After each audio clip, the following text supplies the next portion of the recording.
Hello दोस्तों, good morning. स्वागत है आप सबका आज के इस सेशन पे। हम देखने वाले हैं हिंदी के महत्वपूर्ण प्रश्नों को। जो अभी रिसेंट ट्रेंड चल रहा है व्यापम का, वो जहाँ से क्वेश्चन पूछ रहा है, जिस जिस टॉपिक से, मैं उन टॉपिक से आपके लिए हिंदी के महत्वपूर्ण एमसीक्यू लेके आया हूँ, जो आपके लिए प्रैक्टिस के लिए काफ़ी इंपॉर्टेंट है। तो आप मेरे साथ प्रैक्टिस करते चलिए और क्वेश्चंस को अटैम्प्ट करते चलिए। फिर लास्ट में आप कमेंट करके बताइए मुझे कितने आपके हिंदी के क्वेश्चन सही हो रहे हैं और कितने आपके गलत हो रहे हैं। ठीक है। देखिए, अगर गलत भी हो जा रहे हैं तो कोई दिक्कत की बात नहीं है। आप यहाँ गलत कर लीजिए, लेकिन एग्ज़ाम टाइम पे आप वहाँ सही करेंगे। ठीक है। तो चलिए स्टार्ट करते हैं आज का पहला प्रश्न।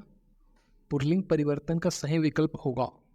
आंसर हो जाएगा इसका ऑप्शन नंबर डी, सामग्री का सम्राट। देखिए, बाकी सब ऑप्शन में क्या गलती है। देखिए, रानी का राज नहीं होगा, रानी का राजा होता है। ठीक है।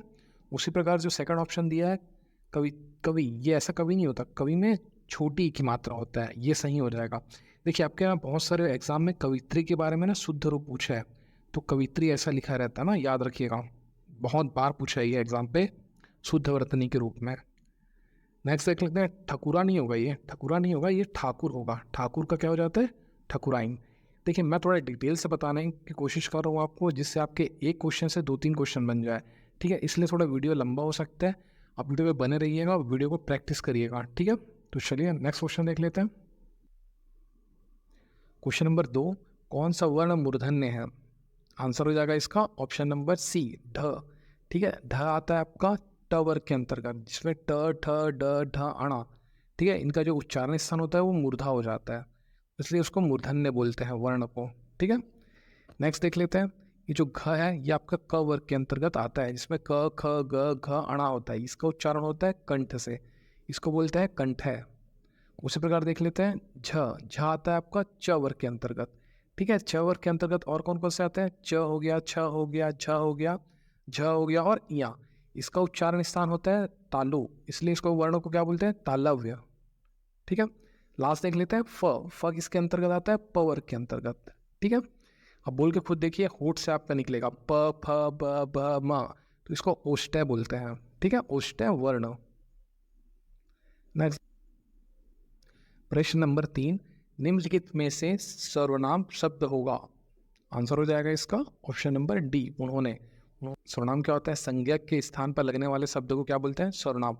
तो इसके अकॉर्डिंग आंसर हो जाएगा अपना ऑप्शन नंबर डी, इन्होंने। देखिए, और देख लेते हैं। ताजमहल तो खुद एक स्थान का नाम है, तो ये संज्ञा हो जाएगा। बुढ़ापा क्या है? ये भावात्मक संज्ञा का उदाहरण है।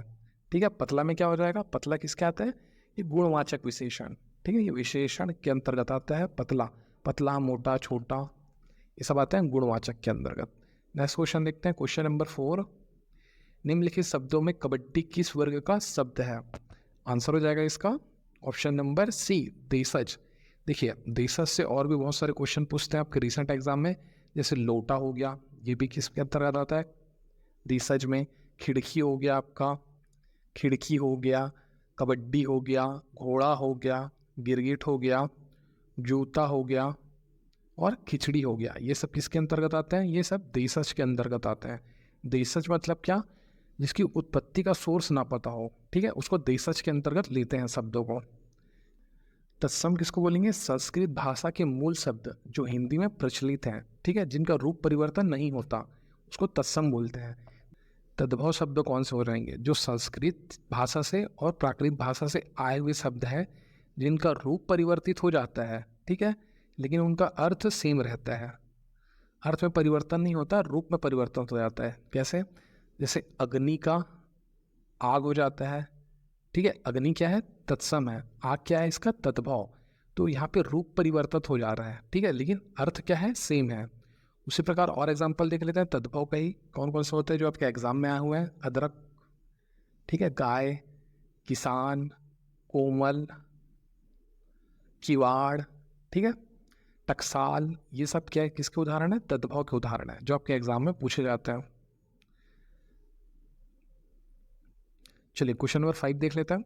शुद्ध वाक्य को चिन्हित कीजिए। ऑप्शन है आपके पास, चलिए मिलाने की कोशिश करते हैं। देखिए, बंदूक क्या है? बंदूक एक बहुत ही उपयोगी शस्त्र है। ठीक है, ठीक लग रहा है थोड़ा सुन के। बंदूक एक बहुत उपयोगी अस्त्र है। बंदूक बहुत उपयोगी शस्त्र है, बंदूक, ये गलत हो जाएगा, ये भी गलत हो जाएगा, ठीक है। अस्त्र होगा कि शस्त्र होगा, यही एक बहुत बड़ी बात है। आंसर हो जाएगा बंदूक एक क्या है, अस्त्र है, ठीक है। क्वेश्चन नंबर 6 देख लेते हैं। एक कहावत है, पढ़े फारसी बेचे तेल, यह देखो कुदरत का खेल। इस मुहावरे का अपने को अर्थ बताना है, ठीक है। तो चलिए इसका अर्थ क्या हो जाएगा, इसका आंसर हो जाएगा ऑप्शन नंबर बी, योग्यता होते हुए भी व्यवस्था के कारण निम्न स्तर का कार्य करना, ठीक है। नेक्स्ट देख लेते हैं।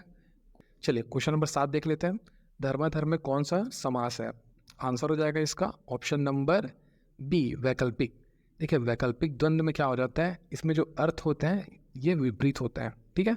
जैसे गुण दोष, पाप पुण्य, सुख दुख, ये सब किसके उदाहरण हैं, वैकल्पिक के। नेक्स्ट देख लेते हैं। और समाहार, समाहार किसको बोलेंगे, जहाँ पे अलग अलग अर्थ ना होकर एक समूह के बारे में बताता है अपने को, वहाँ पे आ जाएगा समाहार। नाम से समझ में आ रहा है अपने को।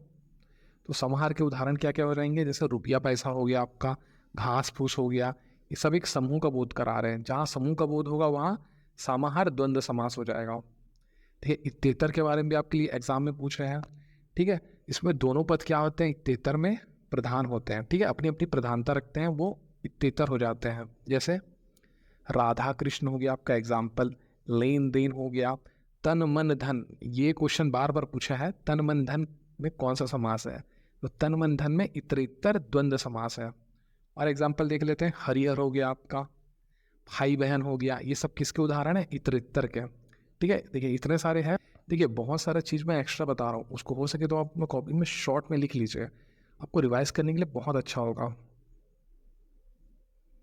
चलिए नेक्स्ट क्वेश्चन देख लेते हैं। क्वेश्चन नंबर 8, स्वरों की संख्या होगी, स्वरों की संख्या कितनी है, स्वरों की संख्या है 11, ठीक है। देखिए व्यापम ना स्वरों से एक और क्वेश्चन पूछता है, मूल स्वर कितने होते हैं, तो मूल स्वर आपके हो जाएंगे 4, कौन कौन से, अ हो गया, ई हो गया, उ हो गया और ऋषि हो गया, ये क्या है, 4 मूल स्वर आपके हैं, ठीक है। नेक्स्ट देख लेते हैं। क्वेश्चन नंबर 9 देख लेते हैं। जंगल की आग के लिए एक शब्द बता रहे हैं हम, तो जंगल की आग के लिए क्या हो जाएगा, ऑप्शन नंबर डी, दानावल। और भी देख लेते हैं, जैसे बर्णावाल किसको बोलेंगे, इसको समुद्र की आग को बोलेंगे बर्णावाल, ठीक है। जठरनाल क्या हो जाएगा, ये पेट की आग है, ठीक है। नेक्स्ट, चलिए नेक्स्ट क्वेश्चन देख लेते हैं। क्वेश्चन नंबर 10, कौन से शब्द की वर्तनी शुद्ध है, आंसर हो जाएगा इसका ऑप्शन नंबर सी, उज्ज्वल, ठीक है। उज्ज्वल का जो वर्तनी है ये शुद्ध है। बाकी देख लेते हैं, जो यतिशोक्ति है इसमें जो स है आधा लगेगा, आधा श आ जाएगा। जो ग्रहणी है इसके लिए ये ऐसा हो जाएगा, ठीक है। बाकी सब सही है। अणवेषण के लिए हो जाएगा आपका अ आधा न वेषण, ठीक है। चलिए क्वेश्चन नंबर 11 देख लेते हैं, क्या बोल रहा है क्वेश्चन नंबर 11, बहुब्रीहि समास का उदाहरण है, आंसर हो जाएगा इसका ऑप्शन नंबर बी, पीताम्बर। पीताम्बर किसका उदाहरण है, बहुब्रीहि का। देखिए इसको विग्रह कर लेते हैं, पीले वस्त्र धारण करने वाला अर्थात श्री कृष्ण, ठीक है। देखिए यथाशक्ति में आपका आ जाएगा अवयवी भाव, ठीक है। चौराहा में आपका आ जाएगा दीकू, ठीक है, जिसमें संख्यावाचक का बोध हो रहा है, चौराहा। काली मिर्च में आ जाएगा आपका कर्मधारण्य, ठीक है। इसका क्या हो जाएगा विग्रह, काली है जो मिर्च। तो ये मुहावरे से भी क्वेश्चन आता है आपके लिए, तो क्वेश्चन देख लेते हैं मुहावरे में क्या बोल रहा है। क्वेश्चन नंबर 12, विवाद को भड़काने वाली बात को व्यक्त करने वाला मुहावरा आपको बताना है, आंसर हो जाएगा इसका ऑप्शन नंबर डी, आग में घी डालना। जब दो लोगों की लड़ाई होती है तो तीसरा कुछ ना कुछ बोलता है जिसमें दोनों के बीच क्या हो जाता है और विवाद भड़कने लगता है, ठीक है। वो आग में घी डालने का काम कौन करता है, तीसरा व्यक्ति, जो क्या लेता है, मजा लेता है विवाद का। तो चलिए देख लेते हैं नेक्स्ट क्वेश्चन, क्वेश्चन नंबर 13। देखिए निरोग का संधि विग्रह बताना है आपको, क्या हो जाएगा, तो आंसर हो जाएगा इसका ऑप्शन नंबर सी। देखिए ये विसर्ग संधि के अंतर्गत आता है, ठीक है, निरोग। क्वेश्चन नंबर 14, दही में कौन सा लिंग है, आंसर हो जाएगा इसका ऑप्शन नंबर ए, दही क्या है, पुल्लिंग के अंतर्गत आता है। देखिए मैं अपवाद बता देता हूँ द्रव्य से रिलेटेड जो आपको पता होना चाहिए। देखिए स्त्रीलिंग में क्या क्या हो जाएगा, कॉफ़ी हो जाएगा, चाय हो जाएगा, शराब हो जाएगा, ठीक है, छाछ हो जाएगा आपका, छाछ भी स्त्रीलिंग आता है, लस्सी हो जाएगा, ये सबको आ जाएगा स्त्रीलिंग के अंतर्गत आ जाएंगे, ठीक है। नेक्स्ट क्वेश्चन देख लेते हैं। क्वेश्चन नंबर 15, ज्ञ किन व्यंजनों का योग है? तो आंसर हो जाएगा इसका ऑप्शन नंबर सी। ठीक है, देखिए 4 संयुक्त व्यंजन होते हैं अपने पास। कौन कौन से? ज्ञ हो गया आपके पास, त्रा हो गया, श्रा हो गया और छ हो गया। ये चारों संयुक्त व्यंजन है। ठीक है, नेक्स्ट क्वेश्चन देखते हैं। क्वेश्चन नंबर 16, नारीत्व में कौन सी संज्ञा है? तो आंसर हो जाएगा इसका ऑप्शन नंबर बी, भावात्मक। ठीक है, भाव। तो इसी में देख लेते हैं व्यक्तिवाचक में क्या हो जाएगा। जैसे गंगा हो गया, ताजमहल हो गया, ये सब क्या है? व्यक्तिवाचक है। जातिवाचक में क्या हो जाएगा? जैसे कवि हो गया आपका। ठीक है, ये पूरे जाति का बोध करा रहा है। ठीक है, जैसे नदियाँ हो गया, ये पूरे जातियों का बोध करा रहे हैं। फिर क्वेश्चन नंबर 17 देख लेते हैं। निम्नलिखित में से विस्मय बोधक वाक्य को चिन्हित कीजिए। आंसर हो जाएगा इसका, देखिए आपको देख के पता चल जा रहा है आंसर। ऑप्शन हो जाएगा ऑप्शन नंबर डी, ओ तुमने देर रात तक पढ़ाई की। जहाँ पे आश्चर्य का बोध होता है विस्मय बोधक हो जाता है। ठीक है, जैसे बोलते हैं ना, वाह क्या शॉट है। तो जो ये वाला चिन्ह है ये विस्मय बोधी चिन्ह है। 18, बहुत चालाक होना अर्थ के लिए प्रयुक्त मुहावरा हो जाएगा। आंसर होगा इसका ऑप्शन नंबर सी, शैतान के कान काटना। ठीक है, बहुत चालाक होने के लिए अर्थ हो जाएगा। क्वेश्चन नंबर 19 देख लेते हैं। निम्नलिखित में से कौन सा वाक्य प्रविशेषण का उदाहरण है? देखिए प्रविशेषण के बारे में बताएंगे, पहले इसका आंसर बता देते हैं। आंसर हो जाएगा इसका ऑप्शन नंबर डी, कश्मीरी सेब सिंदूरी लाल होता है। देखिए यहाँ पे जो लाल है ये विशेषण है। ठीक है, और जो सिंदूरी है ये क्या है? प्रविशेषण। ठीक है, अब देखिए प्रविशेषण की परिभाषा क्या हो जाएगी। जैसे देखिए क्रिया विशेषण की जो विशेषता बताता है उसको क्या बोलेंगे? प्रविशेषण। ठीक है, तो और एक एग्जांपल से मैं आपको समझाने की कोशिश करता हूँ। सीता बहुत सुंदर लड़की है। ठीक है, सीता बहुत सुंदर लड़की है। ठीक है, देखिए इसमें क्या हो जाएगा? सुंदर क्या हो जाएगा? इसके लिए विशेषण हो जाएगा, और जो बहुत होगा वो क्या हो जाएगा? प्रविशेषण के अंतर्गत आ जाएगा। ठीक है, समझ गएंगे आप प्रविशेषण मतलब। क्वेश्चन नंबर 20, देवेंद्र की संधि का उदाहरण है। आंसर हो जाएगा इसका ऑप्शन नंबर ए, गुण स्वर संधि का। तो इसका संधि विग्रह कर लेते हैं। कैसे हो जाएगा इसका? देव धन इंद्र। ठीक है, इसका हो जाएगा देवेंद्र। ठीक है, ये जो अ और ई के मेल से बनता है ए। ठीक है, तो ये देवेंद्र हो जाएगा। आप इसको ऐसा पहचान सकते हैं। देखिए यण स्वर संधि का उदाहरण क्या हो जाएगा आपका? महाधन ऋषि, महर्षि। ठीक है, महर्षि पूछ लेते हैं आपसे बहुत बार कि महर्षि में कौन सा संधि है, तो आंसर हो जाएगा इसका यण स्वर संधि। ठीक है, उस आज के होमवर्क का प्रश्न है आपका, आप बीते में कौन सा समास है और साबुन कौन सी विदेशी भाषा का शब्द है। अगर आपको वीडियो अच्छा लग रहा होगा तो वीडियो को लाइक कीजिए, कमेंट कीजिए, और चैनल पर नया है तो चैनल को सब्सक्राइब कर लीजिए। जय हिंद, जय भारत, जय छत्तीसगढ़।